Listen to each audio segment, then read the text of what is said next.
नमस्कार, माझ्या किचनमध्ये तुमचं पुन्हा स्वागत आहे. आज संकष्टी आहे, त्यामुळे आजचं जेवण थोडं खास आणि साधं ठेवलं आहे. चला माझ्यासोबत पाहूया आजचा संकष्टी स्वयंपाक मी कसा करते. सगळ्यात आधी मी सगळी तयारी करून घेतली होती आणि मला माहिती होतं आज काय काय करायचं आहे, त्यामुळे प्लॅनिंग करून सोपं जातं. त्यामुळे भाजी मी ऑलरेडी फोडणी टाकली होती भेंडीची. आता मी वरण भाताचा कुकर लावते आहे. भेंडी मी आधीच कापून चिरून ठेवली होती सकाळी, त्याला छान मसाला लावून ठेवला होता. आज फक्त तेलातच फ्राय केली. जनरली मी त्यात रवा आणि तांदळाचं पीठ टाकून करते, मी जरा सुटसुटीत होते म्हणून.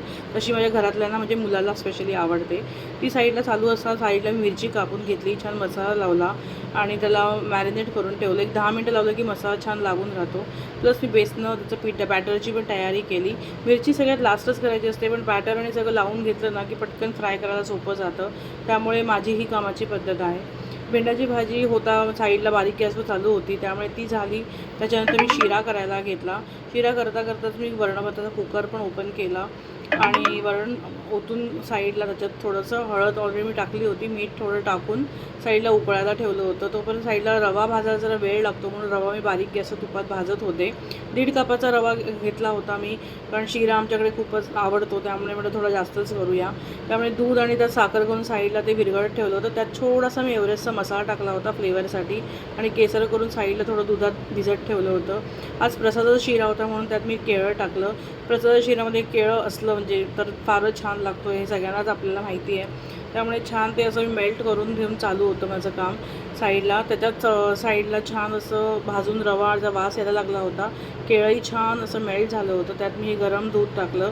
गॅस माझा एकदम बारीक आहे, बारीक करतच आपल्याला करायचं आहे. थोडंसं मी तूप टाकलं, मला असं वाटतं ड्राय आहे माझा शिरा, थोडासा तूप कमी झालं आहे 1.5 वाटीला. त्यामुळे असा माझा मस्तपैकी प्रसादाचा शिरा रेडी. असा तरी सॉफ्ट वाटतो आहे तो आता, पण तरी थोडा ड्रायच झाला आहे. छान असा माझा शिरा हा रेडी झाला आहे प्रसादाचा. साईडला मिरची फ्राय करून घेतली मस्तपैकी गरम गरम. ही 10 मिनटं आधीच करावी लागते, त्यामुळे ही माझी मिरची रेडी झाली होती. असं एक एक पदार्थ साईडला ट्राय करत करत चाललं होतं. हे माझं वरण उकळून पडलं होतं, त्यामुळे ते मेस्टअप कामात काम असतंच, त्यामुळे ते लगेच साफ केलेलं बरं असतं, नाहीतर प्रॉब्लेम होतो, मध्ये कडक कडक होतं.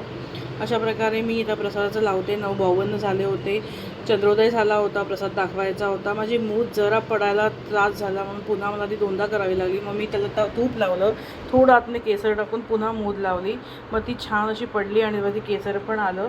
कधी कधी घाईमध्ये थोडासा रवा पण जास्ती खेचल्यामुळे तूप ते जरा ड्राय झाला होता, पण चवीला फारच छान झाला होता. त्यामुळे असा हा माझा प्रसादाचा शिरा रेडी झाला होता.